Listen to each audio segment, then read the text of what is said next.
Vamos a continuar con la exposición del día de hoy. Vamos a tratar tres derechos en particular, que es el derecho de propiedad, la libertad de contratación y la libertad de trabajo. El derecho a la libertad de empresa, que tal como lo desarrollamos el día lunes, versa, como ya lo hemos indicado, sobre la potestad que tiene cada particular de emprender sus propios proyectos empresariales y, como correlato del mismo, asumir sus propios riesgos. Ahora, tales derechos no se pueden realizar o no sería completa la protección que el marco constitucional les da sin estos derechos, que es el derecho de propiedad, que es que uno no puede invertir si no tiene bienes sobre los cuales puede negociar o sobre los cuales puede valerse para generar renta. La libertad de contratación, sin la cual no se puede, negociar los mismos o no se pueden negociar servicios. Y la libertad de trabajo, que justamente, como lo veremos, es una de las manifestaciones de la libertad de empresa. Este es el temario que vamos a desarrollar. Son tres temas. Siguiente diapositiva, por favor. La propiedad. La propiedad, en términos constitucionales, es distinta a la propiedad en el derecho civil. Las constituciones, por lo general, no definen lo que es la propiedad propiamente dicha. Ya corresponde a la jurisprudencia de las cortes o tribunales constitucionales ir desarrollando el sendero por el que el concepto de propiedad tiene que discurrir. Otra opción es que lo haga el legislador, pero el legislador, por lo general, va a tener el sesgo civilista. La mayoría de legislaciones siguen la doctrina francesa sobre propiedad, que es, en buena cuenta, el dominio de un bien por parte de una persona.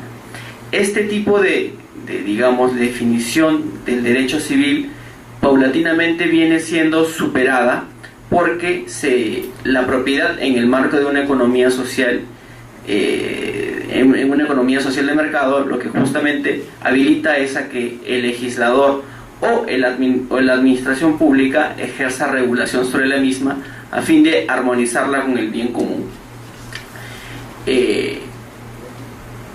Siguiente diapositiva, por favor. En ese sentido, el concepto constitucional de propiedad difiere y más aún amplía los conceptos que le confiere el derecho civil. No podemos olvidar que la Constitución es una norma jurídica y como tal es fuentes del ordenamiento jurídico. Por lo tanto, la interpretación que el propio tribunal haga del artículo 70 de la Constitución no solamente complementa, sino que, en buena cuenta, da sentido a la regulación a la regulación recogida en el Código Civil. Siguiente diapositiva, por favor. En la sentencia 08/2003 AITC, que es la sentencia madre en materia de constitución económica, que es el caso Nés Abrero, los voy a situar en autos para más o menos ilustrarlo. En ese caso, lo que se discutía era una franja de precios. Una franja de precios que significaba que los transportistas tenían una regulación legal que por determinado flete, que es transportar mercadería de un lado a otro, cobrar una tarifa mínima y una tarifa máxima. Obviamente, ustedes, como ya lo hemos trabajado el lunes, el precio se fija por el mercado. Por ende, mal hace el legislador o mal hace el Estado en fijar cuánto es lo mínimo que pueden cobrar y cuánto es lo máximo que se puede cobrar. En la medida que no existe, al menos en materia de transporte de carga, la necesidad de que el Estado intervenga, el tribunal declaró fundada la demanda y dijo que en este caso la regulación era inconstitucional. En esa sentencia se definieron, entre otras cosas, el derecho de propiedad, que es la sentencia madre que tenemos. Y básicamente lo que se dijo fue que, establecida en los artículos 8 y 16 de la Constitución, es concebido como el poder jurídico que permite a una persona usar, disfrutar, disponer y reivindicar un bien. Esta es una definición netamente civilista de la misma. Complementando esa idea, la persona propietaria podrá servirse directamente de su bien, percibir sus frutos y productos, darle destino o condición conveniente a sus intereses, siempre que ejerza tales actividades en armonía con el bien común y dentro de los límites establecidos por la ley. Esta última parte es la más importante porque bajo esta interpretación de lo que se entiende por propiedad, se habilita que el legislador regule la propiedad. Regule, o en su caso, pueda, digamos, en algunos escenarios, no solamente regularla, sino extinguirla, como veremos más adelante. En ese sentido, desde una perspectiva privatista, siguiente diapositiva, por favor. Entonces, tenemos que en esta sentencia posterior, que es la 3773/2004 PA, tenemos que la Constitución tiene un contenido constitucionalmente protegido. ¿Por qué es importante conocer el contenido constitucionalmente protegido de un derecho? Porque el artículo 5.1 del Código Procesal Constitucional, que regula las causales de improcedencia del amparo, señala que únicamente procede el amparo, que es una garantía constitucional, cuando se vulnere o se amenace el contenido constitucionalmente protegido de un derecho fundamental. En la sentencia 3741/2004 PA, que es el caso Anicama, que a través de ese pronunciamiento el tribunal define qué se entiende por contenido esencial.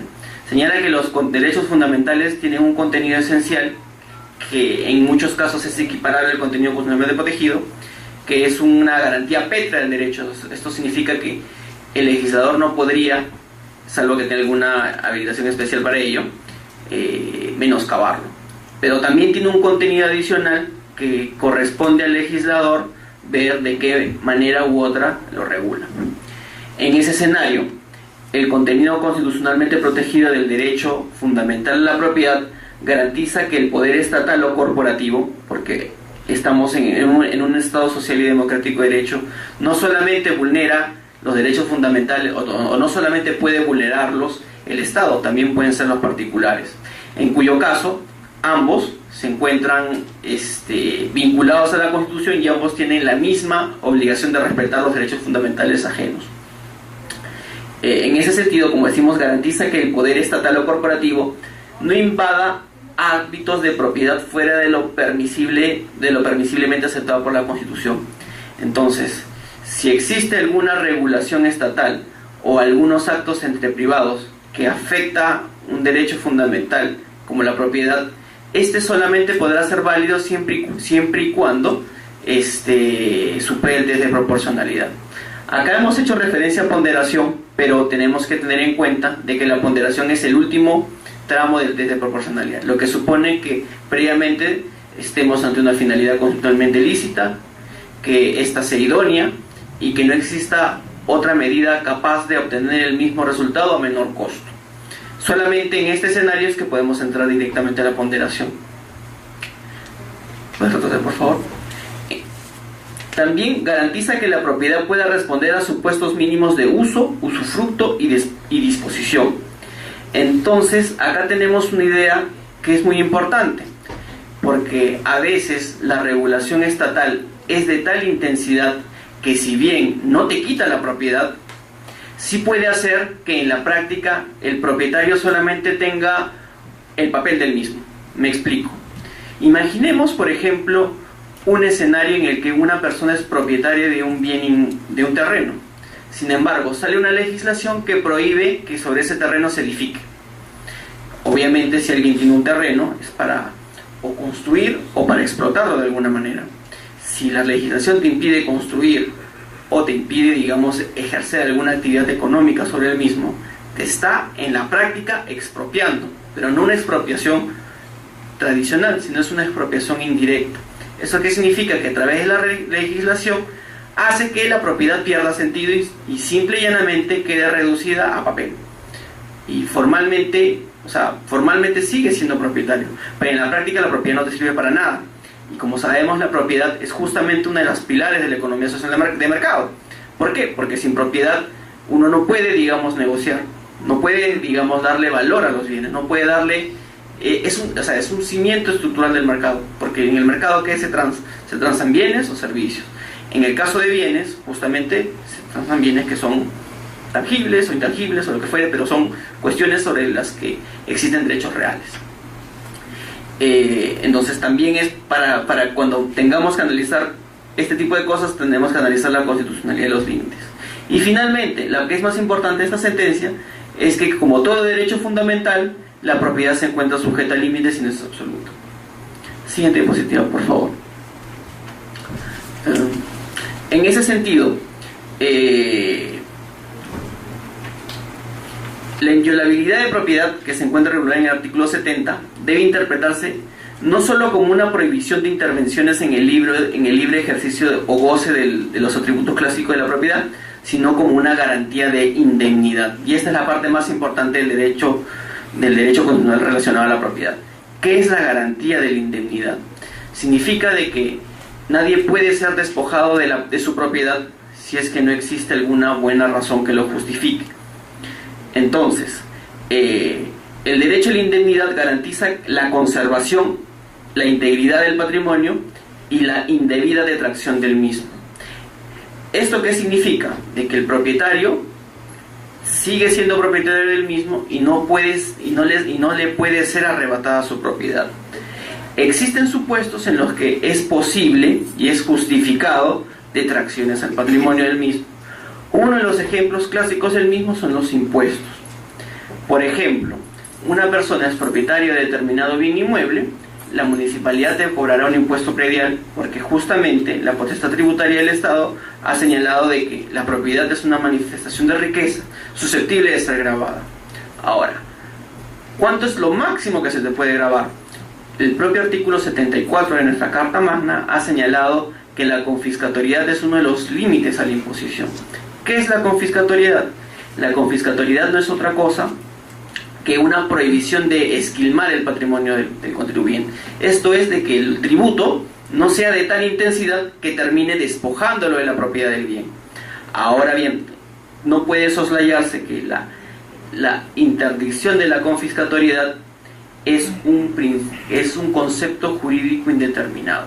Y esta es una idea muy importante para el derecho. ¿Qué significa que sea un concepto jurídico indeterminado? El ser un concepto jurídico indeterminado significa que da reglas vagas sobre determinada caso. Entonces, al ser un concepto jurídico indeterminado, corresponde al intérprete determinar cuándo el tributo es desproporcionado y cuándo no lo es, porque prima facie no se puede hacer. Un ejemplo nos puede ayudar a graficar el tema. Si existe un impuesto que grava con el 90% del valor sobre la propiedad de un bien, es obviamente a todas luces sería desproporcionado, porque significa que en 2 años ya te quitó la propiedad, porque has terminado pagando en 2 años más del 180% del valor del bien. Pero ¿qué ocurre si el tributo tiene una serie de deducciones que, si bien formalmente es 90%, dadas las deducciones que te dan, terminas pagando del 90% un 28%? Bueno, entonces el tributo deja de ser confiscatorio. Este tema es complicado porque presupone que que las deducciones o las inafectaciones o exoneraciones que haya terminen haciendo que formalmente sea 90, pero en la práctica, una vez que haces las sumas y restas, terminas pagando mucho menos. La materia tributaria, según tengo entendido, la van a ver el día viernes con la doctora Tábara. Pero básicamente en eso consiste una de las manifestaciones de la garantía de indemnidad. Que los tributos no sean que la presión tributaria sobre determinado bien no sea de tanta intensidad que termine menguando la propiedad. Por ejemplo, un tributo que grave con el 50%, simple y llanamente, la propiedad de un bien inmueble, es esquilmante. ¿Por qué? Porque en 2 años te quitará el bien. Porque el primer año vas a pagar el 50% del valor y el segundo vas a pagar el 50% del valor. Eso significa que en 3 años ya no tienes propiedad. También esto es importante porque prohíbe la indebida detracción del mismo. Porque no solamente tenemos que las propiedades tienen que tributar y que necesariamente se pague un valor un porcentaje del mismo en aras a la satisfacción de necesidades colectivas, en virtud del deber de contribuir. También, y la parte no menos importante, es de que prohíbe las indebidas detracciones del mismo. Una de las cuestiones más importantes del derecho de propiedad es de que el propietario del mismo tiene todo el derecho de decidir cuándo dispone del bien. Sin embargo, hay supuestos excepcionalísimos en que es posible que el Estado expropie el bien, como lo veremos más adelante. Por una cuestión metodológica les puedo adelantar de que la expropiación es un mecanismo a través del cual el Estado, a través de una decisión de ius imperium, esta es una decisión estatal, decide por una cuestión, digámosle, más importante, que una persona sacrifique su propiedad en aras de un beneficio colectivo. Esto, en buena cuenta, es una expropiación. Te expropio el bien inmueble que es tu propiedad porque es necesario construir una carretera y tiene que pasar por acá. Entonces, como ciudadano estás obligado a colaborar con el Estado a satisfacer esa necesidad pública. Pero, ojo, ese gravamen implica que el Estado tiene que indemnizarte correctamente por el valor del bien. No es una dádiva que el Estado te da, simplemente es tu derecho. Tú eres el propietario del bien y si el Estado requiere tu bien por una cuestión estrictamente necesaria, el Estado tiene que indemnizarte correctamente para que, digamos, exista una equiparidad. Si tu bien, cuando se te expropió, vale 100, tienes que cobrar 100. Siguiente diapositiva, por favor. Ahora, en esta sentencia, que es la 3773-2004 PA, se dijo una cosa no menos importante, que no todos los atributos de la propiedad forman parte de su contenido constitucional. Y esto lo decimos ¿por qué? Porque, como ya lo adelantamos, la tutela de los derechos fundamentales en sede constitucional solo procede cuando se afecta o se amenaza el contenido constitucionalmente protegido. El ejemplo clásico de esto es la posesión. Quien es posesionario del bien no ejerce la propiedad. O sea, la posesión es uno de los atributos del bien. Por ende, todo propietario es poseedor, pero no todo poseedor es propietario. Entonces, todas las controversias que surjan a propósito de un tema de posesión están fuera del ámbito constitucionalmente protegido del mismo, y por ende cualquier demanda, cualquier parecer, cualquier controversia que surja al respecto no podrá ser ventilada en el foro constitucional. Siguiente diapositiva, por favor. En la sentencia 48-2004 PI, que es la sentencia de regalías mineras, se explica la doble dimensión del derecho de propiedad y determina, además, que el compromiso del Estado de protegerla y las actuaciones legítimas que se deriven de ella pueden exigir también un conjunto de deberes y obligaciones concernientes a su ejercicio, en atención a intereses colectivos. Siguiente diapositiva, por favor. Entonces, en este caso, el tribunal, que siguiendo el tema de regalías mineras, cuando el artículo 70 de la Constitución establece que el derecho de propiedad se ejerce en armonía con el bien común y dentro de los límites que establece la ley, presupone, de un lado, que el ejercicio del derecho de propiedad de los particulares se desenvuelva de manera acorde con la función social que es parte del contenido esencial del mismo, y que las actuaciones e intervenciones del Estado se sustenten en el interés general como un logro del bien común. En ambos casos, la idea que prima es el interés público, o sea, la satisfacción de necesidades colectivas de la población. Entonces, pueden haber supuestos. ¿Esto qué hace? Legitima al Estado a intervenir. Como ya lo hemos visto el día lunes, en una economía social de mercado, el Estado no puede permanecer indiferente ante actividades económicas. Entonces tiene la posibilidad de regular determinado tipo de actividades empresariales, y así como puede regular actividades empresariales, también puede regular los usos que se dan a la propiedad. Siguiente diapositiva, por favor. Entonces, tenemos que, en síntesis, los límites constitucionales tienen que armonizar estas cuestiones, y eso están en la sentencia 08-2003, que es el caso Néstor Abrero. Hay que armonizar el derecho de propiedad con el derecho del mismo por parte de demás individuos, o sea, entre privados.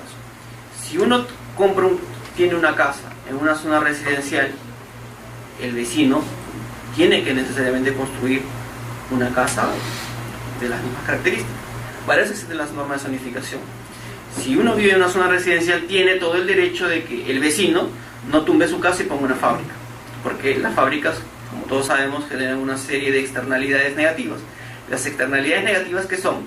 Son, en términos económicos, son un jurídico, las externalidades negativas son las consecuencias que uno asume por actividades de terceros, que necesariamente repercuten de manera negativa. Por ejemplo, si una persona se mueve al costado de una fábrica, el ruido que va a soportar es una externalidad negativa. ¿Por qué? Porque a pesar de no generar el ruido, lo tiene que soportar. Pero también pueden haber externalidades positivas. Imaginemos que nuestro vecino es un embajador. Como es un embajador, siempre su casa va a tener resguardo. Por ende, esa zona va a tener menos delincuencia, porque el Estado, por un tema de convenios, obliga con este Estado que es quien tiene la embajada a darle pues un determinado nivel mínimo de seguridad, va a tener un policía, va a haber resguardo. Entonces, ¿eso qué genera? Genera justamente que exista menos delincuencia. Eso que tú no contratas y termina redundando a tu favor es lo que se denomina una externalidad positiva. Entonces, tenemos que existen cuestiones que uno no contrata, que redundan positivamente, una externalidad positiva, como las que redundan de manera negativa. Como este tipo de cuestiones son imperfecciones del mercado, porque en el mercado, en principio, lo que uno contrata es lo que recibe, es que se requiere pues de que el Estado participe.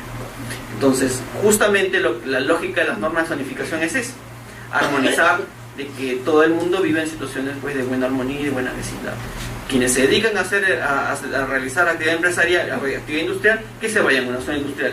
Quienes se dedican a tener zonas de casa-habitación, que se vayan a determinado tipo de casa. Quienes se dediquen a hacer zonas comerciales, que se vayan a zonas comerciales.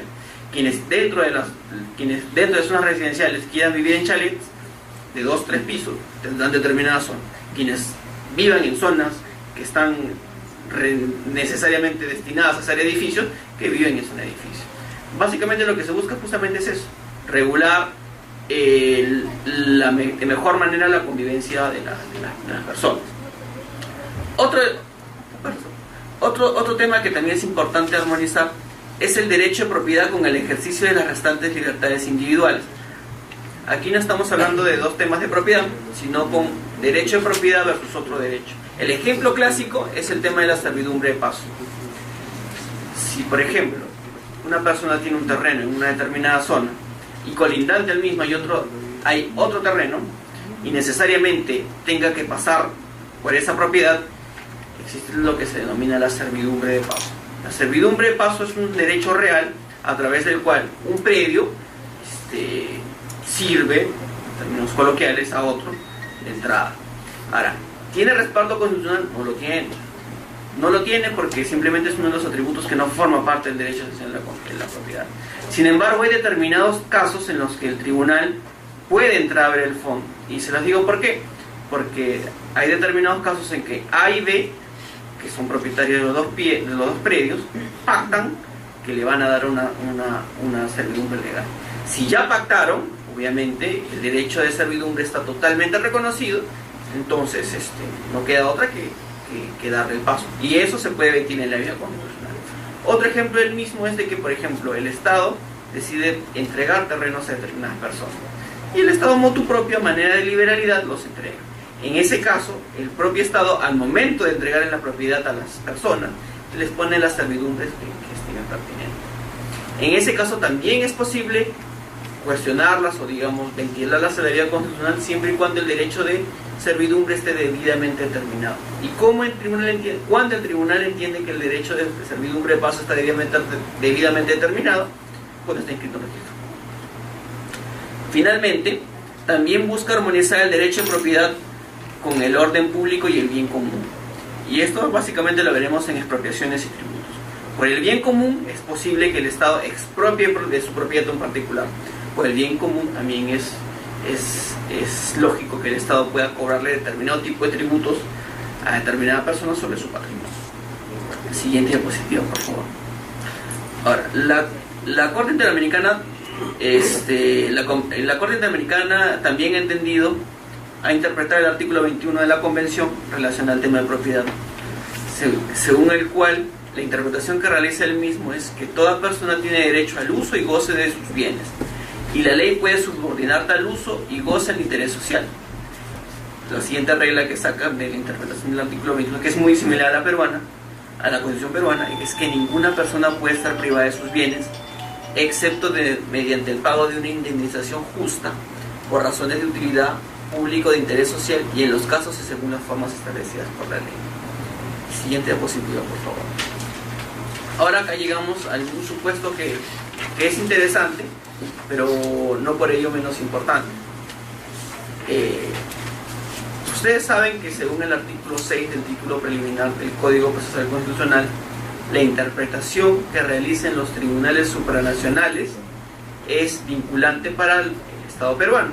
¿Por qué? Porque según el artículo 18 de la Convención de Viena sobre Derecho de los Tratados, ningún Estado puede oponer su derecho interno para incumplir obligaciones internacionales. Entonces, ¿qué tenemos? Que recogiendo esa norma de Jus Cogens, que es el Pacta Sunt Servanda internacional, el propio Código Procesal Constitucional ha señalado que las interpretaciones de la Corte Interamericana son vinculantes. Entonces, en principio, se ha creído que estas interpretaciones son vinculantes a rajatabla. El tribunal, en algunos casos, las ha desacatado. Por ejemplo, este es un típico caso en el que el tribunal la ha desacatado. No son muchos, solamente es este y otro supuesto más que ya en otra ocasión comentaremos. Es el caso en el que para la Corte Interamericana el derecho a la pensión es analogable al derecho de propiedad.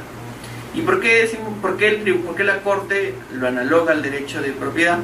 Porque dentro de sus competencias la Corte Interamericana no tiene la competencia para pronunciarse sobre el derecho de pensión. Entonces, la Corte Interamericana, en una interpretación que es discutible, bueno, que el tribunal le ha dicho que su interpretación está incorrecta,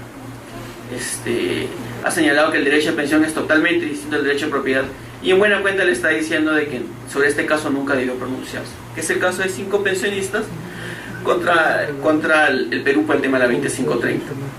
La Corte Interamericana de Derechos Humanos señaló que el derecho a recibir una pensión de jubilación constituye un derecho adquirido, por cuanto la Constitución peruana lo reconoce expresamente, y en la medida que fue incorporado al patrimonio de las personas, se encuentra amparada en el artículo 21 de la Convención que reconoce el derecho a propiedad. El criterio de la Corte Interamericana es compartido y asumido expresamente por el Tribunal Constitucional peruano, que en varias ocasiones ha identificado el derecho a percibir una pensión con el derecho de propiedad. Este es un extracto de la sentencia. El tribunal nunca dijo eso. Esa es una interpretación de la Corte para, digamos, asumir competencia en función del competence competence. Competence competence es que cada órgano jurisdiccional decide motu propio sobre qué cosa se va a pronunciar. Siguiente diapositiva, por favor. Entonces acá el tribunal le responde y le dice: tal como este tribunal ha venido estableciendo en su jurisprudencia, se debe precisar que, a partir de las premisas establecidas, si la pensión consta de los mismos atributos de la propiedad privada, cabe la equiparación al respecto. Al respecto, debemos señalar que la pensión, si bien forma parte del patrimonio de la persona que goza el derecho de recibirla, no se puede desprender sin más su asimilación al derecho de propiedad, pues entre la propiedad y la pensión existen diferencias notables que se manifiestan en su naturaleza jurídica, en los actos que se pueden realizar de ellas y en el modo de su transferencia y su titularidad. La pensión y el derecho a propiedad son dos cosas totalmente distintas. Siguiente diapositiva, por favor. En ese sentido, acá el tribunal hace el distingo. La pensión, a diferencia de la propiedad, no es un derecho real sobre un bien, sino un derecho a percibir determinado monto de pago periódico al que se tiene acceso una vez que se han cumplido los requisitos legalmente establecidos, y precisamente uno de los requisitos consiste en la realización de aportaciones sobre la base de las cuales se otorgaría la pensión, sin que se genere una identidad entre el monto percibido respecto al monto aportado, como si sucede en el sistema privado de pensión. Entonces, ¿qué es lo que dice el tribunal? Por si acaso, los devengados que se han generado son propiedad, son de tu propiedad, pero el derecho a la pensión no es la propiedad. Entonces hace el distingo.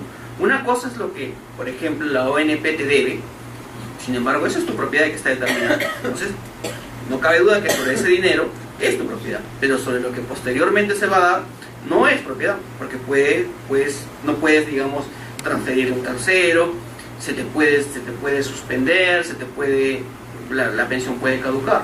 Un ejemplo típico: pensión de invalidez. Una persona tiene una invalidez producto de una contingencia no deseada y se encuentra imposibilitada de trabajar. Esta persona, por el solo hecho de aportar, de cotizar y cumplir los requisitos establecidos, tiene derecho a una pensión de invalidez. ¿Qué sucede si con el tiempo esta persona se encuentra en la aptitud de volver a trabajar de nuevo? Obviamente la ONP, mediante sus fiscalizaciones periódicas, va a determinar que esta persona ahora sí puede trabajar. Entonces, ¿qué es lo que hace? Le va a declarar la extinción de la pensión, porque los motivos por los cuales se le entregó ya no existen. Al no existir, simplemente le dice: señor, a partir de la fecha usted deja de percibir la pensión, porque en virtud de nuestra facultad discrecional de fiscalización hemos determinado que los motivos por los cuales se le otorgó ya no existen. esta persona no puede decir, no, que yo ya había, digamos, yo he pedido un crédito bancario y me he endeudado con el banco pensando pues que la pensión me iba a ser entregada pues hasta infinito. Eso no es, obviamente son cuestiones totalmente distintas. Pero la lógica de mostrarles esto es porque justamente a veces hay conflictos entre la jurisprudencia supranacional y la jurisprudencia local, ¿no?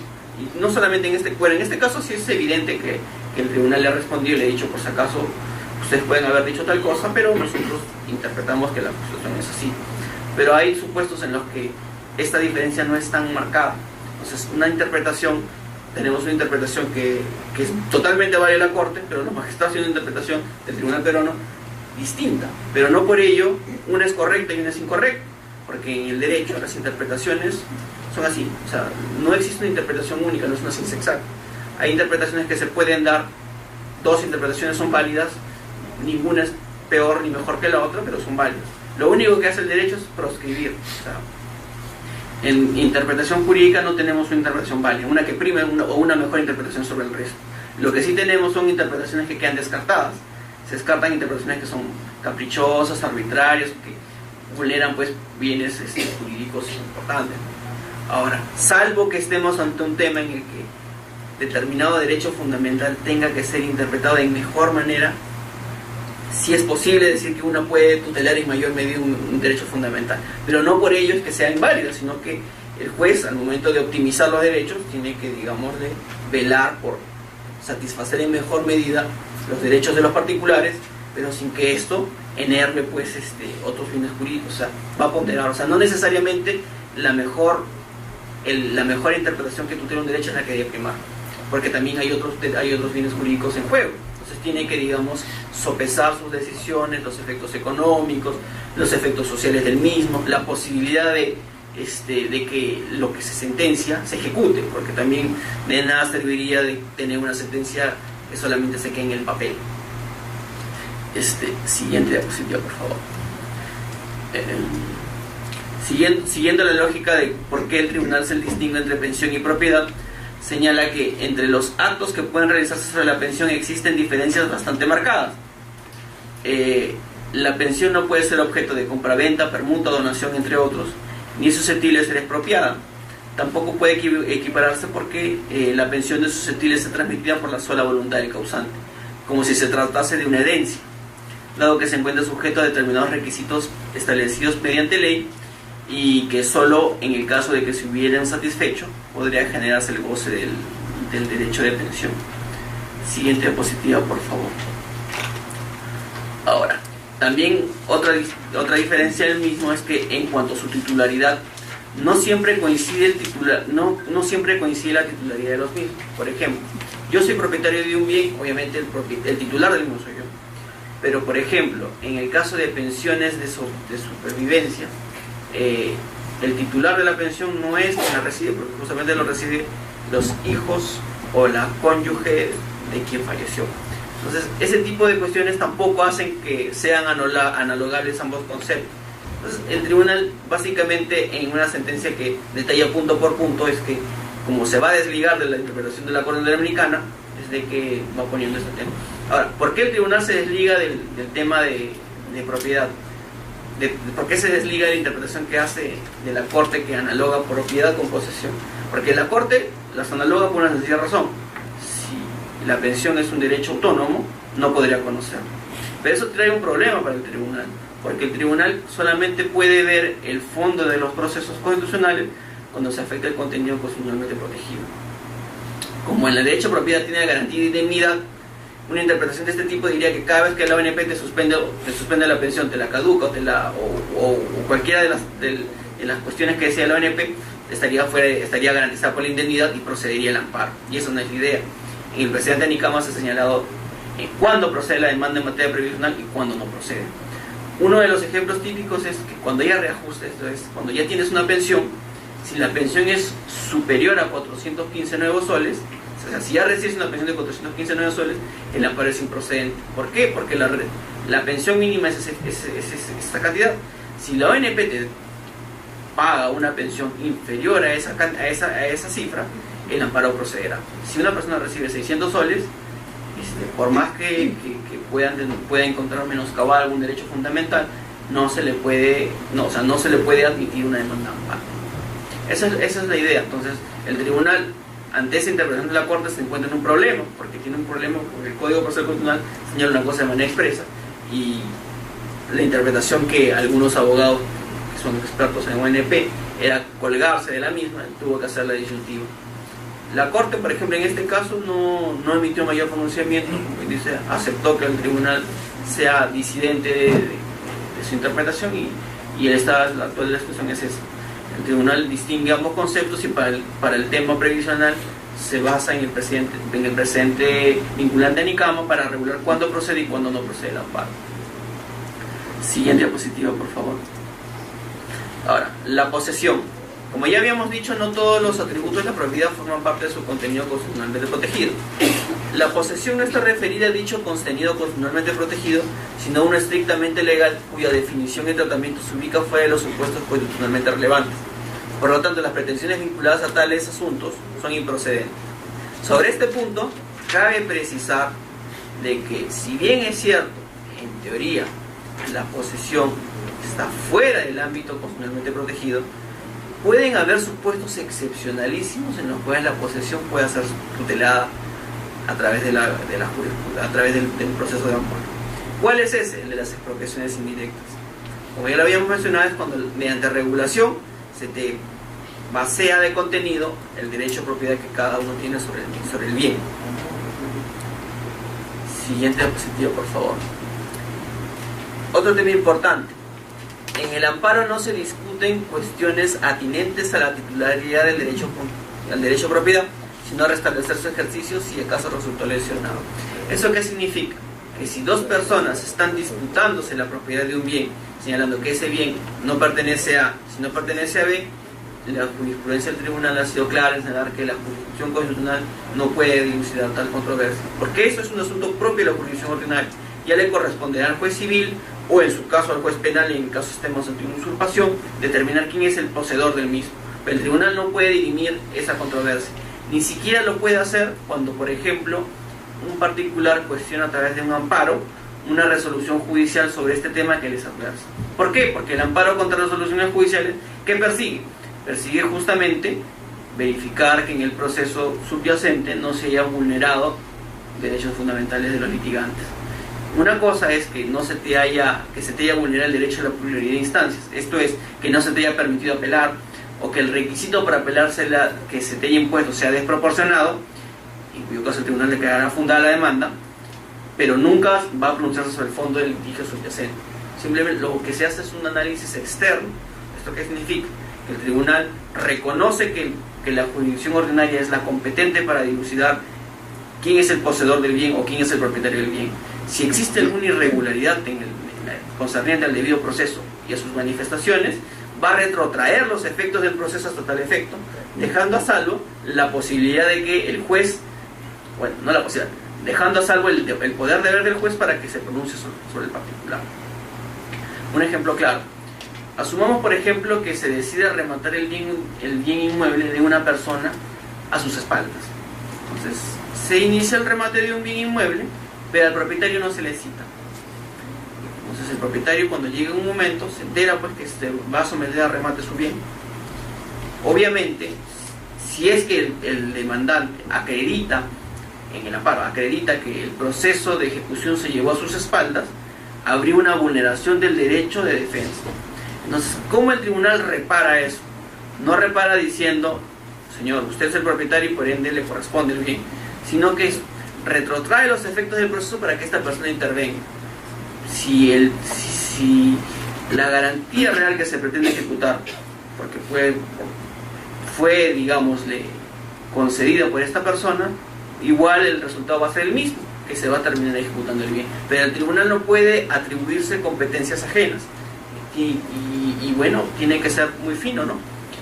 A veces existen pronunciamientos del propio tribunal que confunden. ¿Por qué? Porque el tribunal está compuesto por personas y como todos sabemos, la perfección no existe.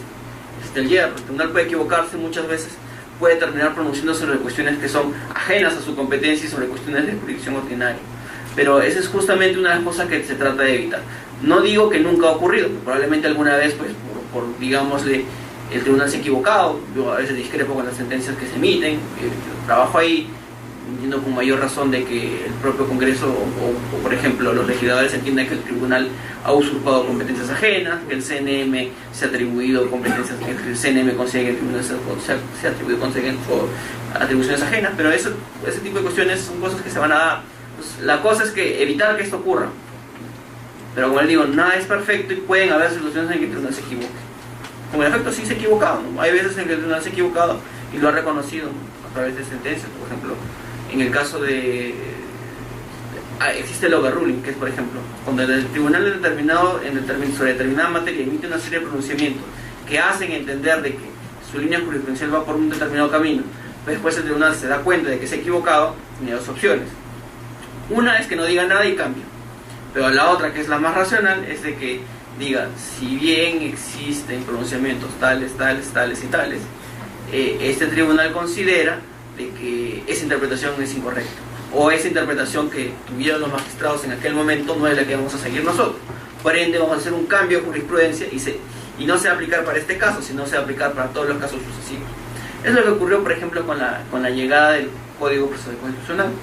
En el Código Procesal Constitucional se fijaron dos reglas básicas que diferenciaron el modelo del anterior, de este modelo del anterior, que es el tema del contenido constitucionalmente protegido. Solamente procede el amparo para dilucidar cuestiones relacionadas al contenido constitucionalmente protegido de los derechos. Y por otro lado, y justamente esto es el mayor cambio, se dijo que el amparo es subsidiario. Por ende, solamente procede el amparo cuando la vía ordinaria no sea capaz de ser idónea para salvaguardar los derechos. Antes, correspondía al demandante decidir si iba al amparo o iba al proceso ordinario, con el único, digámosle, freno de que si recurrió a la vía ordinaria no podía recurrir al amparo. Ahora cambió la situación, ahora está obligado a recurrir a la vía ordinaria, salvo que se encuentre en una situación de tutela urgente, en la cual la vía ordinaria resulta insatisfactoria. ¿Esto qué ocasiona? Que justamente la titularidad del derecho, o sea, la discusión sobre la titularidad del derecho tenga que ser necesariamente vista por la sede ordinaria. Siguiente diapositiva, por favor. Asimismo, se ha señalado que en la medida que el amparo carece de estación probatoria y tiene naturaleza eminentemente restitutiva, resulta improcedente para establecer los límites y la extensión de la propiedad. Esto es, la delimitación de linderos es improcedente per se en el proceso de amparo. No se puede ver, porque lo que buscan los procesos constitucionales, ¿qué cosa es? Que el cese de una afectación, esto es restituir la situación inicial, o el cese de la amenaza. Como en la medida en que no hay nada que restituir, porque ambas partes están en litigio, estas cuestiones son improcedentes per se. Siguiente diapositiva, por favor. La nulidad de inscripciones registrales. La nulidad de una adjudicación previa no enerva el derecho de terceros amparado bajo el principio de fe pública registral. Este es un tema que, digamos, el tribunal se ha metido en una camisa de 11 varas. O sea, es un tema polémico. Porque, ¿qué ocurre? Imaginemos de que se declara fundada una demanda en una ejecución de sentencia, en un remate judicial. El tribunal determina, pues, que se ha vulnerado el derecho de defensa. ¿Qué es lo que correspondería que haga? Tendría que retrotraer los efectos a la situación en la que no se le permitió participar.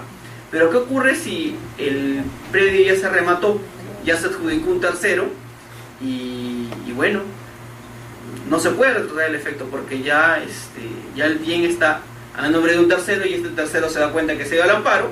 Entonces, como no quiere saber más del tema, lo transfiere a su vez a un tercero. O sea, estamos ante una situación complicada, porque si bien es cierto, la jurisdicción constitucional tiene el deber de restituir el derecho, choca con el tema de que el bien ya fue adjudicado a un tercero y este tercero a su vez lo transfirió a un tercero, los cuales gozan de protección registral. Entonces, acá la jurisprudencia del tribunal no ha sido del todo clara. En algunos casos ha declarado improcedente la demanda, en algunos casos ha declarado fundada y ordenó la restitución del bien y bueno, ha dejado a salvo el derecho de que esta persona afectada, que es un comprador de buena fe, accione pues vía amparo, amparo contra amparo, o el tema no es del todo claro. Una situación sui generis ocurrió en el caso Cerro Prieto. que es un tema, que es una sentencia en la cual el tribunal ordenó que determinada propiedad le sea restituida a un tercero, a un privado, pero este privado omitió que esta propiedad ya no le pertenecía al Estado, sino que la había licitado y mediante una licitación internacional se la había adjudicado a unos particulares. Entonces, ¿qué ocurrió? Tuvo que ser precisada, porque ustedes saben que las sentencias del tribunal no son susceptibles de ser impugnadas. Entonces precisó sus efectos y quedó, este es un caso típico, ¿no? El tribunal agarra y dice, fundada la demanda y devuelve la propiedad tal, del Estado que devuelve la propiedad tal. Entonces viene B y dice, pero la propiedad no es del Estado, sino es de B. Entonces él le dice al tribunal, oiga, el Estado no se ha defendido porque no tiene ningún interés en defenderse porque ya vendió la propiedad. Entonces yo que adquirí la propiedad, yo debí haber participado. Entonces el tribunal terminó morigerando y dijo, bueno, sí, pues en la medida de que no declararon nulidad de su sentencia, pero sí precisó los efectos. Los efectos de la devolución no implican los efectos que no implica la restitución de un tercero de buena fe, y hasta ahora siguen litigando porque, si bien es cierto, no implica la devolución del bien, o sea, si bien es cierto, implica que el bien del Estado que fue adjudicado a un tercero se respete, hay un tema de partidas que digan de aquí hasta acá, de acá hasta acá, y el tema todavía no termina. Entonces, pues el tribunal ahora está siendo muy cauto. Está siendo muy cauto ya no declarar alegremente fundada la demanda y anulando o restituyendo un bien inmueble que fue transferido de un tercero. ¿Por qué? Por los efectos nocivos que trae para el mercado. Porque justamente lo que busca el registro público, ¿qué cosa es? Es darle seguridad al mercado. Entonces, si una persona es lo suficientemente diligente de mirar en el registro público quién es el propietario, no puede ser enervado a esta inscripción, porque justamente es lo que dice el Código Civil, no puede ser enervadamente una sentencia judicial que se tramitó justamente a sus espaldas, porque esta persona que fue el adquiriente de buena fe no participó en el amparo porque justamente la parte que quiere recuperarla no tiene ningún interés en incorporarlo, porque obviamente tiene el incentivo de recuperar su bien. Entonces, si quiere recuperar su bien, litiga contra la persona que en algún momento fue propietario y hoy ya no lo tiene. Como hoy día ya no es el propietario, no tiene ningún interés en defenderse. Entonces quedan situaciones de asimetría en la información que necesariamente el tribunal ya tiene que definir de una vez. O sea, la cuestión es así, claro. Por restituir un derecho de alguien que efectivamente se le violó el derecho, no puedes afectar el derecho de un privado, tercero, que nunca participó en el proceso y que, digámosle, tiene tanto derecho de la propiedad como la persona afectada. Sobre este punto, como le digo, todavía el tribunal no tiene una posición clara. Han habido supuestos en que sí declaró fundada la demanda, ordenó la restitución del bien, y el tercero vino en aclaración, pidiendo nulidad de sentencia, y están en litigios subyacentes que van por ahí. Otra vez en que el tribunal dijo improcedente porque ya no se puede devolver el bien, y bueno, tenemos este caso que es sui generis y que todavía no termina. Siguiente diapositiva, por favor.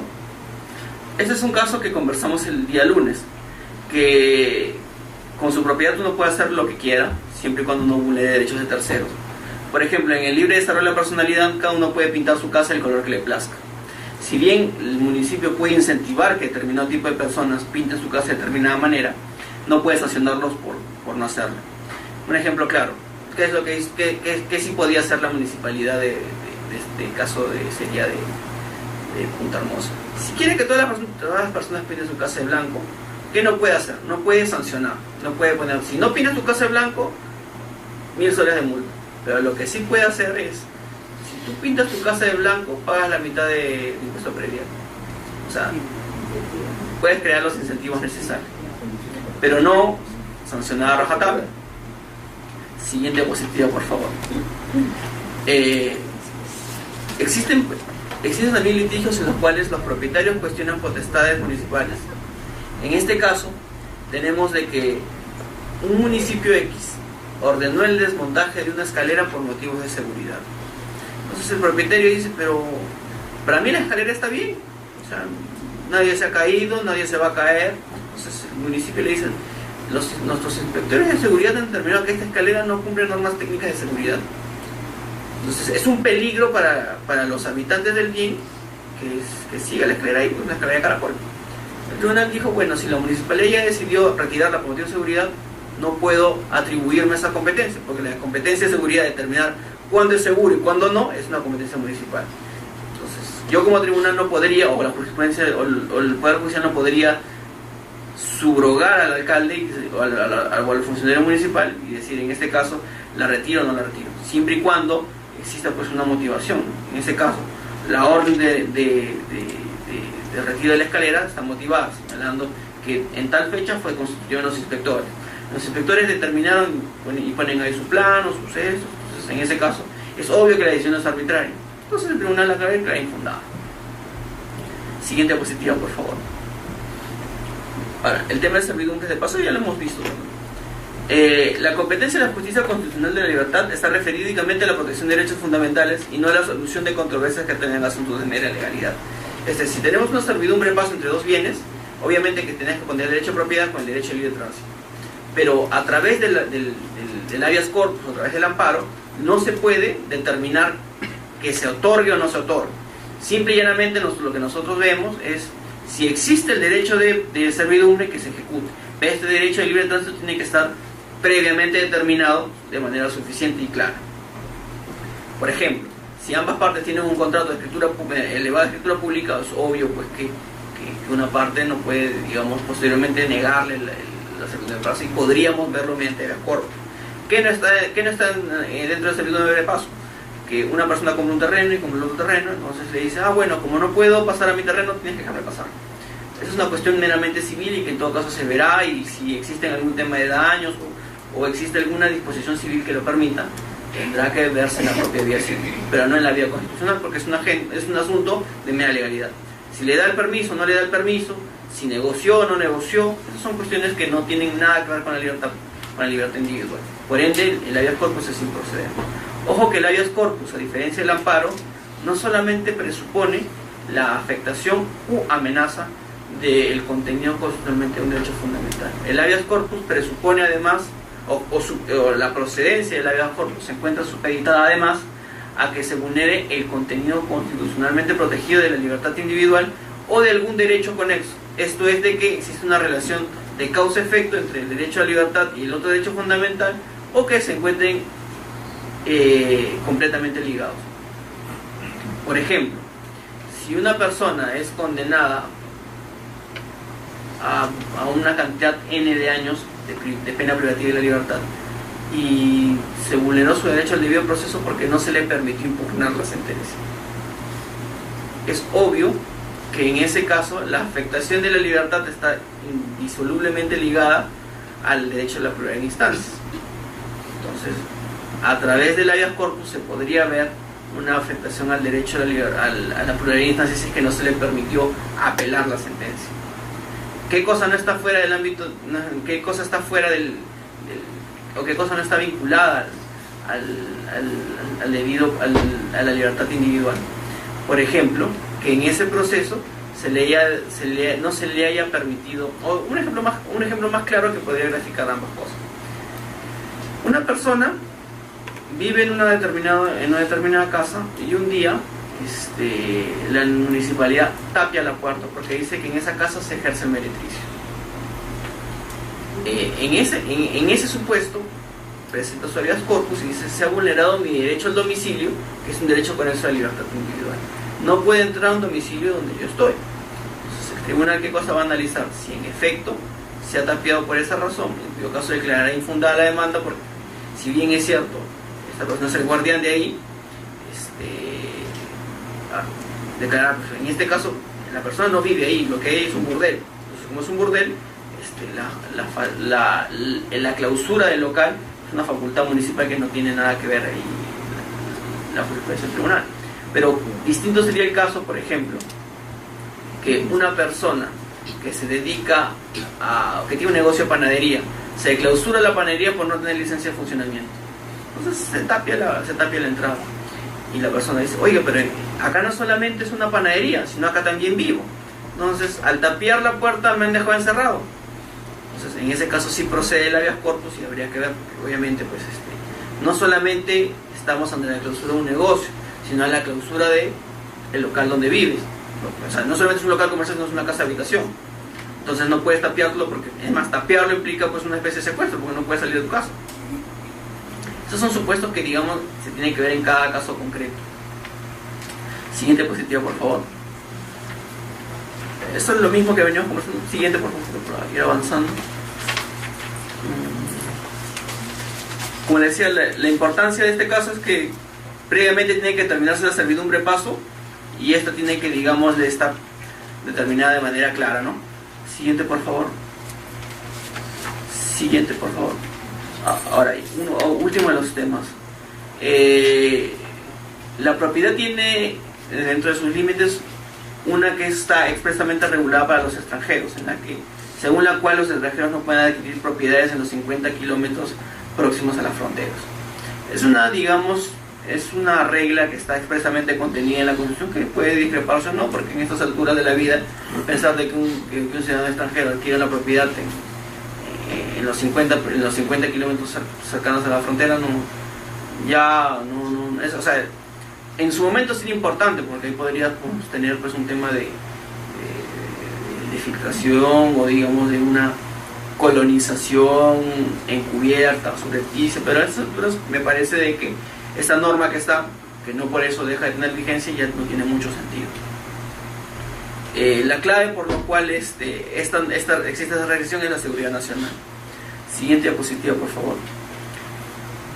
Bueno, siguiente diapositiva, por favor. Ya llegamos al tema más importante, que es la expropiación.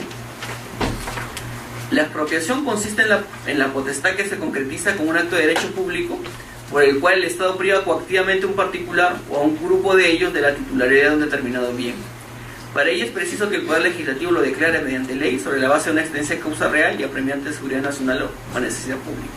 La expropiación, ¿qué cosa es? Es un acto de ius imperium a través del cual el Estado considera que determinado bien tiene que necesariamente ser transferido forzosamente al Estado porque, por una necesidad pública de interés nacional y que en buena cuenta, sopesando pros y contras, necesariamente una persona tiene que ser privada del mismo. Ojo que esto tiene una reserva legal absoluta, que significa que necesariamente tiene que contar con una aprobación del Parlamento. Una municipalidad motu propio no puede, porque la municipalidad no expide leyes, expide ordenanzas. Si una municipalidad quiere expropiar, tiene que recurrir al Parlamento. Si un gobierno regional quiere expropiar, no poco puede, porque emite ordenanzas regionales, tiene que recurrir al Parlamento. Esa es una garantía que dieron los constituyentes, porque, como todos sabrán, durante el gobierno del general Velasco hubieron algunos excesos. No quisiera entrar a ver temas políticos si fue conveniente o no, pero la cosa es que hubieron excesos. Entonces, a fin de tutelar esos excesos es de que los constituyentes preveyeron que sea mediante ley y que se pague una indemnización justa y preciada antes de que se expropie, porque de lo contrario nos correríamos el riesgo de que se pague con bonos o con un tipo de títulos que pueden menguar el pago del mismo. Siguiente diapositiva, por favor. Acá es muy importante ver un fallo supranacional de otro país. La Corte Constitucional Colombiana, por su parte, define en mejor medida la expropiación y señala que el fundamento constitucional de la expropiación parte de dos presupuestos que se relacionan entre sí. Por una parte, en el poder del Estado en aras de la prevalencia del interés general para obtener aquellos bienes pertenecientes a cualquier particular que sean necesarios para garantizar el cumplimiento de sus objetivos estatales, y por otro, el carácter no absoluto del derecho a propiedad, pues tiene como límite general ceder ante esto. O sea, por un lado tenemos la potestad del Estado en maximizar el beneficio de la sociedad, y por otro, la obligación del particular de que, si eso ocurre, tiene que necesariamente ceder su propiedad. Siguiente diapositiva, por favor. Entonces, tal como está regulada en la Constitución, en el artículo 70, la expropiación debe obedecer a exigencias de seguridad nacional o necesidad pública. Si no existe seguridad nacional o necesidad pública, en principio la expropiación no debería proceder. Está sujeto a una reserva de ley absoluta, es decir, que debe declararse mediante una ley expedida por el Congreso. Supone la obligación del Estado de pagar en efectivo la indemnización justa y preciada. Así que tenemos que necesariamente la expropiación tiene que tener como causa una exigencia de necesidad pública o seguridad nacional. Tiene que contar con la aprobación del Congreso y que tiene que indemnizar. ¿Cuáles son los problemas que hemos tenido acá? El principal problema es con el impuesto a la renta. Ustedes saben que el impuesto a la renta grava precisamente la ganancia. Entonces, ¿qué ocurre? Una persona adquiere, por ejemplo, un bien inmueble en el 2000. En el 2000 un inmueble en San Isidro valía tranquilamente $180.000. Hoy día ese mismo inmueble, o hasta menos, $100.000, Hoy día ese inmueble vale el doble, si no es el triple. Ahora, no quisiera entrar a los temas de por qué el inmueble ha subido, si estamos en una burbuja o no. Pero la cosa es de que ese inmueble lo compró a $100.000 en el 2000. Y hoy día vale el doble. Entonces, ¿qué es lo que va a hacer el Estado? Si quieres expropiarte el inmueble, te va a decir, vamos a tasar el bien, y el bien inmueble vale 200. Como vale 200, toma los $200.000. Entonces, una vez que te paga, viene la SUNAT y te dice, por si acaso acá hay una ganancia, porque tú has comprado a 100 y lo vendes a 200. Entonces, ese 100 que has ganado tiene que tributar impuesto a la renta porque es una ganancia de capital. ¿Qué es una ganancia de capital? Las rentas se clasifican en qué? Rentas productos. Significa, yo me dedico a vender bienes, la ganancia de los bienes es el fruto. O sea, tenemos un árbol, por cada manzana que produce el árbol, la manzana es la renta. Pero hay determinado tipo de bienes que no son comerciables. Por ejemplo, un ejemplo muchas veces puede ayudarnos a graficar mejor las cosas. Un tractor es un activo. Para una empresa que vende tractores, el tractor es mercadería, porque se dedica justamente a vender tractores. Sin embargo, para una empresa agroindustrial, el tractor es un bien, es un activo, pero no es un activo circulante porque no se dedica a vender tractores. Para la empresa agroindustrial, el tractor es una herramienta de trabajo, es un activo fijo. Si este activo fijo es vendido, genera una ganancia de capital. Entonces, justamente, hay determinados escenarios en que las ganancias de capital están grabadas con impuesto de la renta. A partir del todo lo que se compra a partir de determinada fecha, no recuerdo qué año es, todo lo que uno compre y posteriormente se venda a mayor precio que no esté destinado al giro del negocio, está grabado con impuesto de la renta. Entonces, tenemos esta situación. Entonces, si la SUNAT me va a cobrar el 30% de la ganancia, al final no me está pagando los 200 que vale mi bien inmueble, sino me está pagando 170. Y hay 30 que perdí, hay $30.000 que perdí. Y sin embargo, no es que yo haya querido vender, sino que el Estado me ha dicho, usted tiene que darme su casa. Yo no puedo decir que no, porque no tengo el derecho de negarme. Lo único que tengo derecho es que se me indemnice correctamente. Entonces llegó este caso al tribunal, que es el caso de Agrícola San Agustín, que salió publicado recién hace unos meses. ¿Y el que se dijo? Si tu indemnización es 200, la SUNAT no puede coger el 30% de tu ganancia, de una supuesta ganancia, porque uno, no hay ganancia, y dos, lo que busca la indemnización es equiparar. Si tu bien vale 100, poner una balanza 100 para que exista esa equivalencia, porque estamos ante impuridad de una relación sinalagmática. Esto ha causado mucho escozor, porque es una cuestión polémica. Ahora, habían dos soluciones. Una solución, ¿cuál era? Que esta indemnización, o sea, que el Estado cuando indemnice pague el 30% adicional. Pero como le digo, son salidas que el tribunal tampoco puede ver, porque el tribunal no se dedica a decir qué salida es mejor o peor, sino que ante determinada incorrección simplemente va y corrige y miente. Ahora ya corresponderá al legislador ver cómo solucionar ese tema. Pero por un tema de justicia me parece que si este bien vale 200, tienes que resarcirlo con 200. Si después vas a mandar a la SUNAT para que cobre el 30% de la ganancia, no te estarían indemnizando con una correcta equivalencia. ¿Qué, por favor? Y acá, esta es la parte más importante del tema de la expropiación.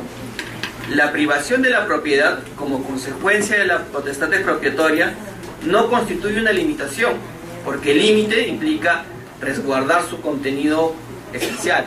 Como acá el propietario no se queda con el bien, la privación de la propiedad como consecuencia del ejercicio de la potestad expropiatoria no constituye un supuesto de limitación, sino un sacrificio del mismo. Cuando el Estado te limita por la regulación, no tiene que indemnizar. Pero como en este caso no está regulando, sino te está arrebatando la propiedad, sí tiene que indemnizar. O sea, si el Estado pone, digámosle, una regulación que dice, como los carros. Imaginemos que en un escenario el gobierno local señala de que todos los carros van a tener instalado necesariamente un sistema a través del cual impide que se acelere a más de 100 km por hora. Y todos los carros van a tener que necesariamente instalarlo. Si no se instala eso, es susceptible de ser sancionado con una multa o en su caso con la retención del vehículo. Obviamente eso causa una erogación en el propietario del bien, porque instalar ese dispositivo cuesta. Entonces, esa regulación tiene un costo que necesariamente el titular del bien tiene que asumir. Pero eso no es susceptible, nadie podría, digamos, pedirle iniciarle un juicio a la municipalidad para que le indemnice por este instrumento que instalaron en su vehículo. En este caso, como se está expropiando, y eso no es una limitación, el Estado tiene que resarcirte. Y esa es la idea. Cuando el Estado te expropia, paga. Cuando el Estado regula, no indemniza. Entonces acá tenemos el tema de la expropiación indirecta, porque la expropiación indirecta es una expropiación regulatoria. Como mediante la regulación te vacía del contenido de la propiedad, la municipalidad o digamos el Estado tiene el incentivo de expropiar indirectamente. ¿Por qué? Porque cuando expropia indirectamente no indemniza. Si te expropia de la manera tal como entendemos la expropiación de ley, sí tendría que pagar tu justo precio. Entonces, esa es la importancia de lo que hay, ¿no? Cuando hay expropiación indirecta hay un problema. ¿Por qué? Porque la expropiación indirecta no hace que pierdas la propiedad, sino que hace que la propiedad que tengas no sirva para nada. Entonces, en ese caso, el Estado no tiene la obligación de indemnizar. Ahora, esto que le estoy diciendo en términos económicos, ¿en qué se materializa? En que el Estado y los particulares actúan por incentivos. Si el Estado por determinada solución tiene que indemnizar, o sea, tiene dos opciones: indemniza o no indemniza, se va a decantar siempre por la opción que es menos onerosa. Entonces la lógica es de que el Estado tenga el incentivo de ir por la expropiación indirecta. Siguiente diapositiva, por favor. Ahora acá tenemos temas de reversión a favor del Estado. El Estado puede entregar propiedad a determinados particulares por N razones. Por ejemplo, les entrego determinado terreno a determinada comunidad para que haga una iglesia, le entrego un terreno a determinada comunidad para que haga un colegio, a un club o lo que fuera. ¿Qué ocurre si esta comunidad no hace lo que el Estado dijo? O sea, el Estado le entregó un terreno a una comunidad para que haga un colegio, al final deciden hacer un parque. Votaron ellos uniformemente que querían hacer un parque porque el colegio no querían, porque en la urbanización del costado había un colegio. ¿Qué es lo que hace el Estado? El Estado dice, bueno, como yo les di el bien para que hagan A y hicieron B, revierto el bien y pasa a mi propiedad. El tribunal ha dicho que eso no puede, porque si una vez que entregó la propiedad para el bien para que hagan algo y las personas no cumplieron, en todo caso debe seguir un procedimiento expropiatorio.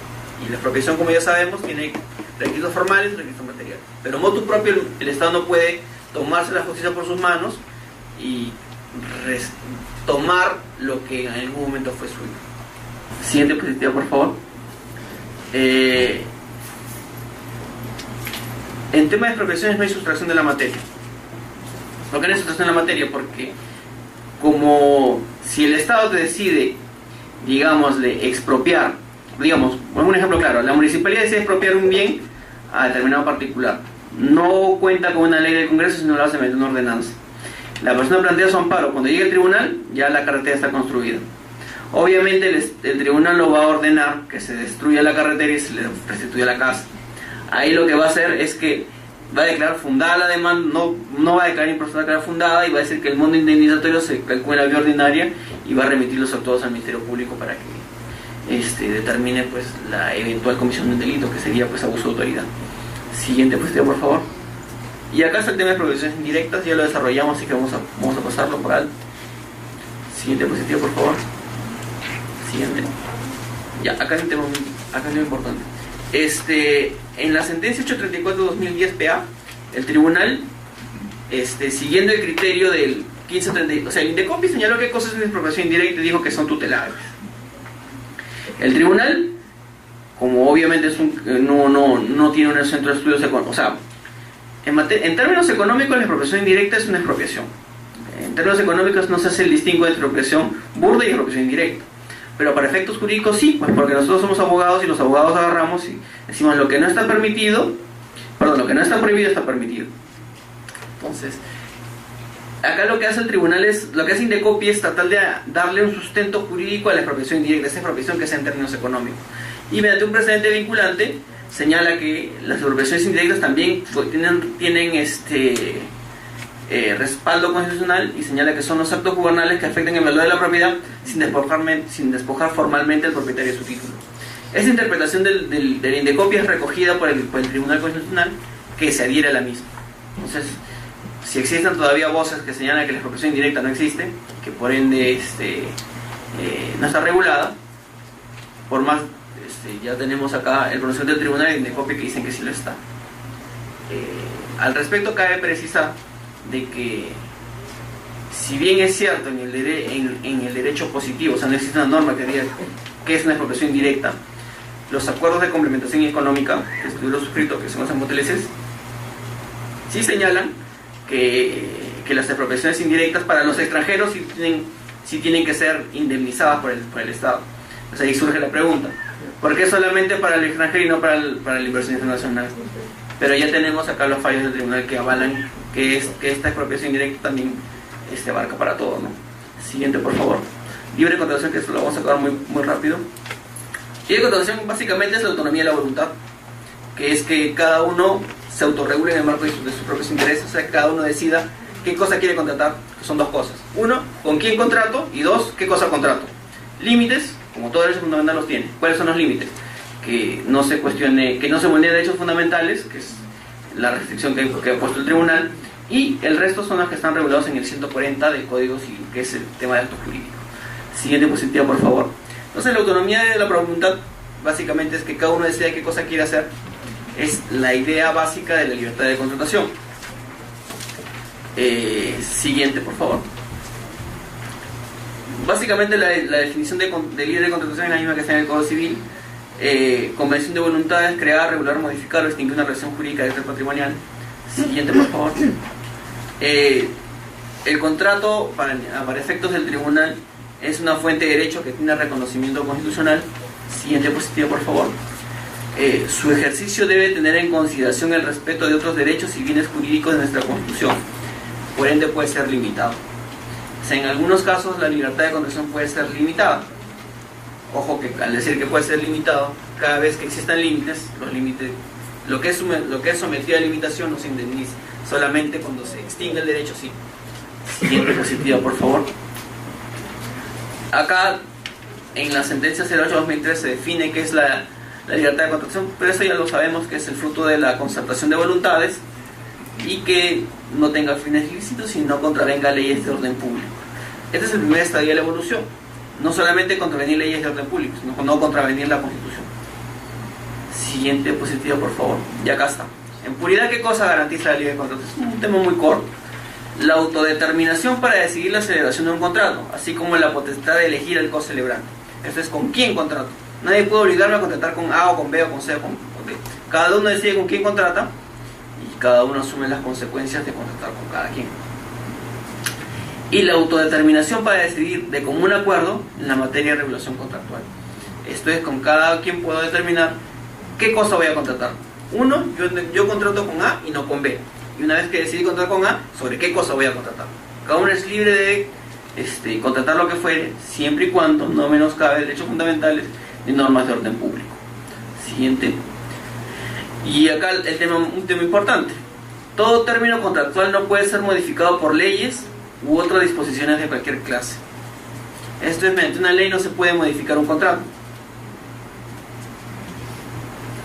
Siguiente. La revisión del contenido de un contrato no puede ser determinada en sede constitucional. O sea, la inejecución de un contrato, como ya lo habíamos conversado, tiene que ser dilucidada en un arbitraje o, en su caso, en la vía jurisdiccional ordinaria. Al tribunal no le compete dirimir este tipo de ejecuciones contractuales. Siguiente diapositiva.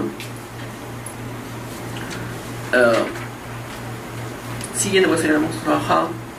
Ya las, básicamente, los límites en materia de libre contratación tenemos dos límites. O sea, tenemos una manifestación del Estado prohibiendo o promoviendo. Siguiente diapositiva, por favor. ¿Cuándo el Estado prohíbe la libre contratación? Señalando que ningún pacto contractual puede oponerse al contenido protegido de otros derechos fundamentales.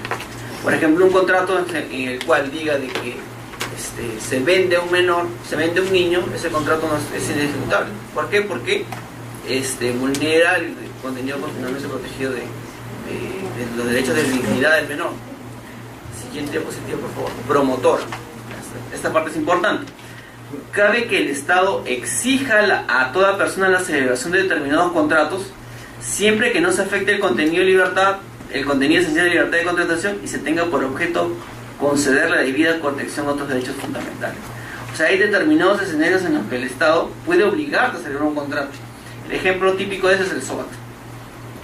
Nadie puede decir, oiga, pero yo no quiero contratar ningún SOAT, ¿no? O sea, ¿para qué? Yo manejo despacio y si me pasa algún accidente, pues bueno, tengo mi seguro de vida, pero el Estado no. El Estado decide que por una finalidad constitucionalmente legítima, que es salvaguardar la integridad de las personas, que se puede dar, no solamente porque una persona maneje cuidadosamente, porque de nada te sirve manejar con el debido cuidado si el prójimo no lo hace de esa manera. Y la realidad nos dice que la gente no maneja adecuadamente en el país. O sea, y no solamente no manejan de manera adecuada, sino de que existen una serie de externalidades que necesariamente el Estado tiene que regular. Por ejemplo, yo tengo un carro y bueno, manejo despacio, manejo una velocidad prudente, mi carro es caro, así de que no estoy dispuesto a chocarlo así nada más, y voy y en un semáforo me planto cuando está en rojo. Atrás viene una combi, bueno, y ¡fua!, me lleva por delante y me choca. Producto del choque, tengo un revésón en el cuello y tengo que necesariamente ser atendido en el hospital. De nada sirvió que yo haya sido lo suficientemente prudente. ¿Por qué? Porque la irresponsabilidad de un tercero terminó afectando mi integridad. Entonces, como ese tipo de cuestiones motu propio, cada uno no las puede evitar porque son externalidades negativas, porque el que tú manejes irresponsablemente no solamente trae consecuencias en quien lo hace, sino en terceros. Una persona puede estar cruzando la calle y cruzar en un verde, pero pasó una combi y lo atropelló.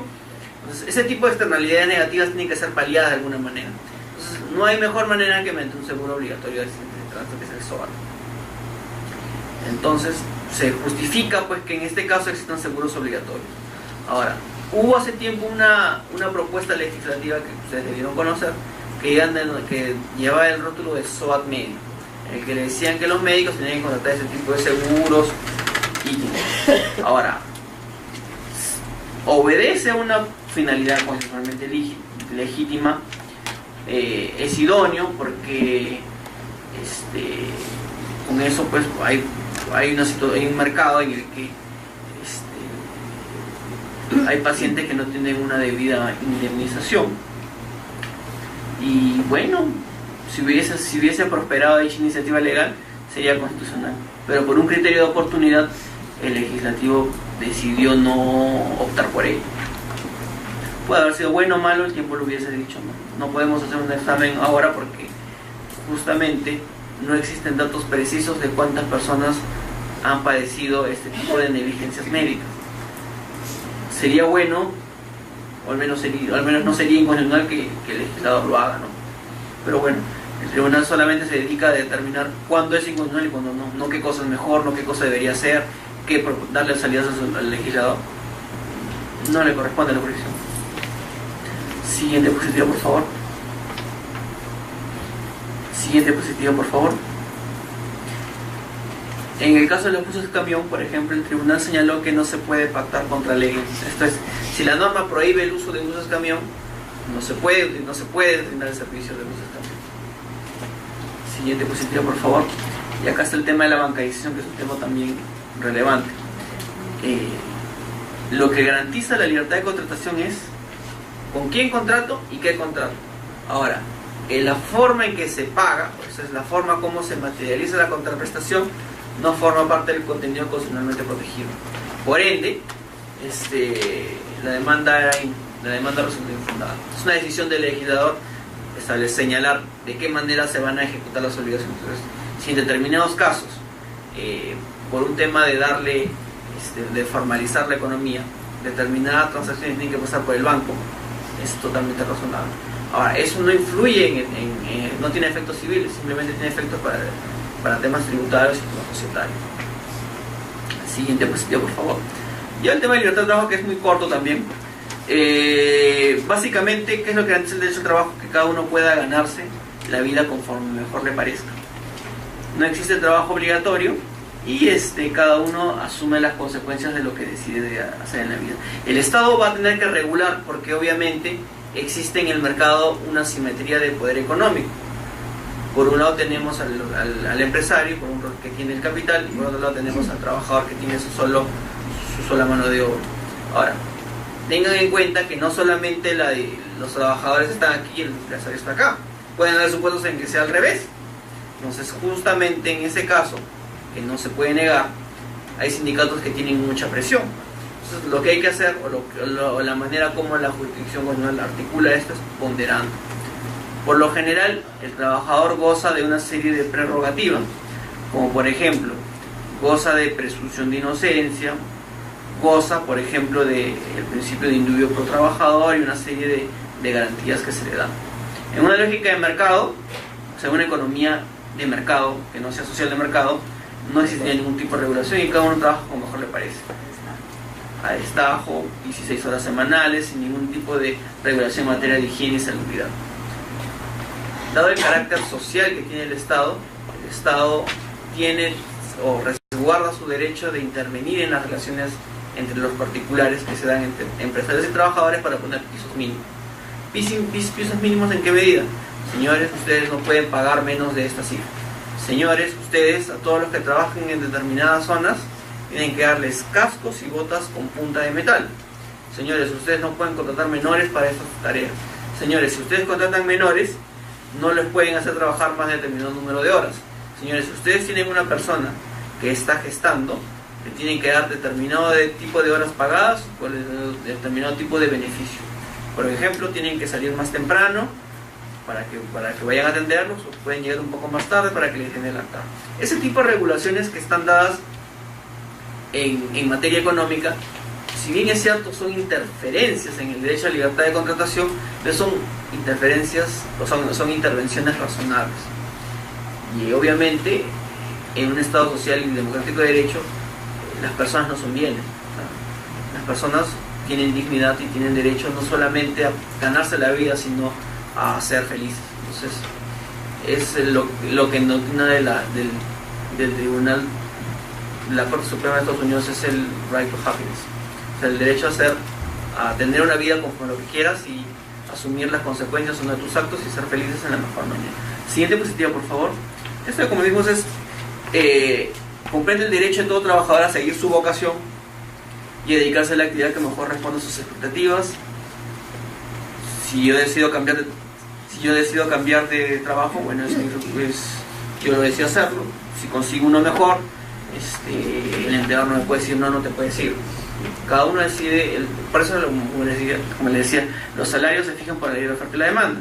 Si un trabajador es más eficiente, el empleador le va a pagar más. Y si no le paga lo suficiente, va a venir un empleador con mayor poder económico y se lo lleva. Entonces, lo que ocurre, por ejemplo, con los ingenieros de mina. Como hay pocos ingenieros de mina, los que son buenos ganan una barbaridad. Y no es que ganen una barbaridad porque sean más inteligentes que otros que tengan otras cosas, sino porque el mercado necesita ingenieros, necesita gente que se dedique solamente a eso. Y como hay pocos, y dentro de lo que hay pocos, muy pocos aún son muy buenos, ganan sueldos exorbitantes. Uno que trabaja en una mina grande está ganando una cantidad de X. Entonces, como hay pocos ingenieros de minas, viene una mina y le dice te voy a pagar el doble, entonces se va. No existe posibilidad de retener, salvo que existan pactos entre privados en los que, por ejemplo, muchas gracias por su atención. Ya en este tema de libertad de trabajo he tratado lo mínimo esencial y bueno, muchas gracias por su atención.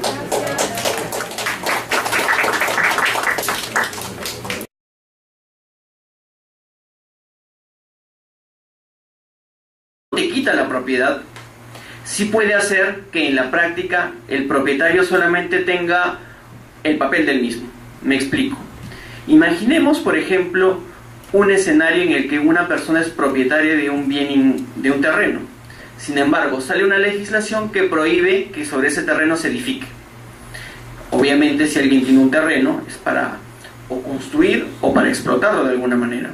Si la legislación te impide construir o te impide, digamos, ejercer alguna actividad económica sobre el mismo, te está en la práctica expropiando, pero no una expropiación tradicional, sino es una expropiación indirecta. ¿Eso qué significa? Que a través de la legislación hace que la propiedad pierda sentido y simple y llanamente quede reducida a papel. Y formalmente sigue siendo propietario, pero en la práctica la propiedad no te sirve para nada. Y como sabemos, la propiedad es justamente una de las pilares de la economía social de mercado. ¿Por qué? Porque sin propiedad uno no puede, digamos, negociar. no puede, digamos, darle valor a los bienes, no puede darle, es un cimiento estructural del mercado, porque en el mercado ¿qué se transan bienes o servicios? En el caso de bienes, justamente se transan bienes que son tangibles o intangibles o lo que fuere, pero son cuestiones sobre las que existen derechos reales. Entonces también es para cuando tengamos que analizar este tipo de cosas, tendremos que analizar la constitucionalidad de los límites. Y finalmente, lo que es más importante de esta sentencia es que, como todo derecho fundamental, la propiedad se encuentra sujeta a límites y no es absoluto. Siguiente diapositiva, por favor. En ese sentido, la inviolabilidad de propiedad que se encuentra regulada en el artículo 70 debe interpretarse no solo como una prohibición de intervenciones en el libre ejercicio o goce de los atributos clásicos de la propiedad, sino como una garantía de indemnidad. Y esta es la parte más importante del derecho constitucional relacionado a la propiedad. ¿Qué es la garantía de la indemnidad? Entre otras cosas, el derecho de propiedad, que es la sentencia madre que tenemos. Y básicamente lo que se dijo fue que, establecida en los artículos 8 y 16 de la Constitución, es concebido como el poder jurídico que permite a una persona usar, disfrutar, disponer y reivindicar un bien. Esta es una definición netamente civilista de la misma. Complementando esa idea, la persona propietaria podrá servirse directamente de su bien, percibir sus frutos y productos, darle destino o condición conveniente a sus intereses, siempre que ejerza tales actividades en armonía con el bien común y dentro de los límites establecidos por la ley. Esta última parte es la más importante, porque bajo esta interpretación de lo que se entiende por propiedad, se habilita que el legislador regule la propiedad. Regule, o en su caso, pueda, digamos, en algunos escenarios, no solamente regularla, sino extinguirla, como veremos más adelante. En ese sentido,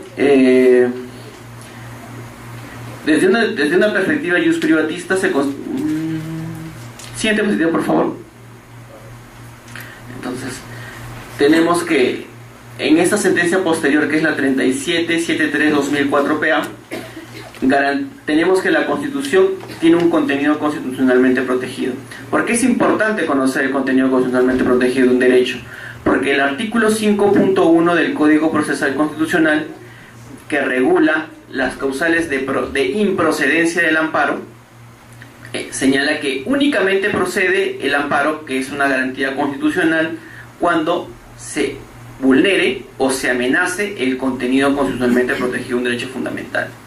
En la sentencia 3741/2004 PA, que es el caso Anicama, que a través de ese pronunciamiento el tribunal define que se entiende por completamente, viene siendo superada, porque la propiedad en el marco de una economía social, en una economía social de mercado, lo que justamente habilita es a que el legislador o la administración pública ejerza regulación sobre la misma a fin de armonizarla con el bien común. Siguiente diapositiva, por favor. En ese sentido, el concepto constitucional de propiedad difiere y más aún amplía los conceptos que le confiere el derecho civil. No podemos olvidar que la Constitución es una norma jurídica y como tal es fuente de fuentes del ordenamiento jurídico.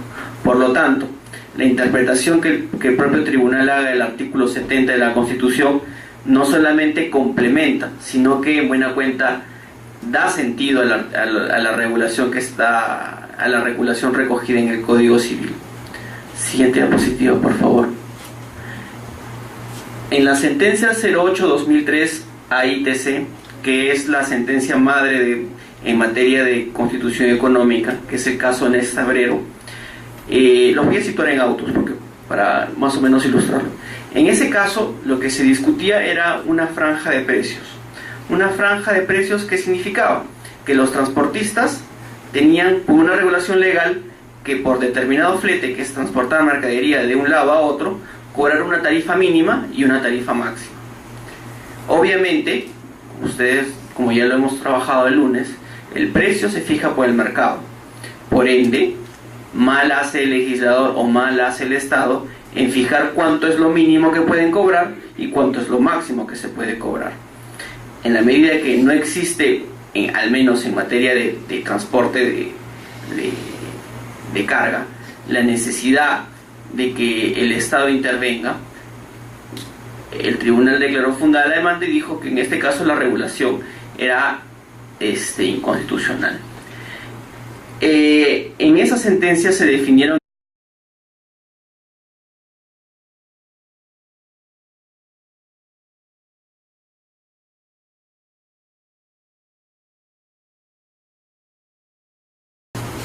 Vamos a continuar con la exposición del día de hoy.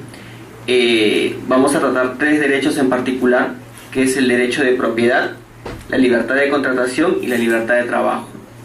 El derecho a la libertad de empresa, que tal como lo desarrollamos el día lunes, versa, como ya lo hemos indicado, sobre la potestad que tiene cada particular de emprender sus propios proyectos empresariales y, como correlato del mismo, asumir sus propios riesgos. Ahora, tales derechos no se pueden realizar o no sería completa la protección que el marco constitucional les da sin estos derechos, que es el derecho de propiedad, que es que uno no puede invertir si no tiene bienes sobre los cuales puede negociar o sobre los cuales puede valerse para generar renta. La libertad de contratación, sin la cual no se puede, negociar los mismos o no se pueden negociar servicios. Y la libertad de trabajo, que justamente, como lo veremos, es una de las manifestaciones de la libertad de empresa. Este es el temario que vamos a desarrollar. Son tres temas. Siguiente diapositiva, por favor. La propiedad. La propiedad en términos constitucionales es distinta a la propiedad en el derecho civil. Las constituciones por lo general no definen lo que es la propiedad propiamente dicha. Ya corresponde a la jurisprudencia de las cortes o tribunales constitucionales ir desarrollando el sendero por el que el concepto de propiedad tiene que discurrir. Otra opción es que lo haga el legislador, pero el legislador por lo general va a tener el sesgo civilista. La mayoría de legislaciones siguen la doctrina francesa sobre propiedad, que es en buena cuenta el dominio de un bien por parte de una persona. Este tipo de definición del derecho civil paulatina contenido esencial. Señala que los derechos fundamentales tienen un contenido esencial que en muchos casos es equiparable al contenido constitucionalmente protegido, que es una garantía pétrea del derecho. Esto significa que el legislador no podría, salvo que tenga alguna habilitación especial para ello, menoscabarlo. Pero también tiene un contenido adicional que corresponde al legislador ver de qué manera u otra lo regula. En ese escenario, el contenido constitucionalmente protegido del derecho fundamental a la propiedad garantiza que el poder estatal o corporativo, porque estamos en un Estado social y democrático de derecho, no solamente vulnera los derechos fundamentales o no solamente puede vulnerarlos el Estado, también pueden ser los particulares, en cuyo caso ambos se encuentran vinculados a la Constitución y ambos tienen la misma obligación de respetar los derechos fundamentales ajenos. En ese sentido, como decimos, garantiza que el poder estatal o corporativo no invada ámbitos de propiedad fuera de lo permisiblemente aceptado por la Constitución. Entonces, si existe alguna regulación estatal o algunos actos entre privados que afecta un derecho fundamental como la propiedad, solamente podrá ser válido siempre y cuando supere el test de proporcionalidad. Acá hemos hecho referencia a ponderación, pero tenemos que tener en cuenta de que la ponderación es el último tramo del test de proporcionalidad, lo que supone que previamente estemos ante una finalidad constitucionalmente lícita, que ésta sea idónea y que no exista otra medida capaz de obtener el mismo resultado a menor costo. Solamente en este escenario es que podemos entrar directamente a la ponderación. ¿Puedes retroceder, por favor? También garantiza que la propiedad pueda responder a supuestos mínimos de uso, usufructo y disposición. Entonces, acá tenemos una idea que es muy importante, porque a veces la regulación estatal es de tal intensidad que, si bien no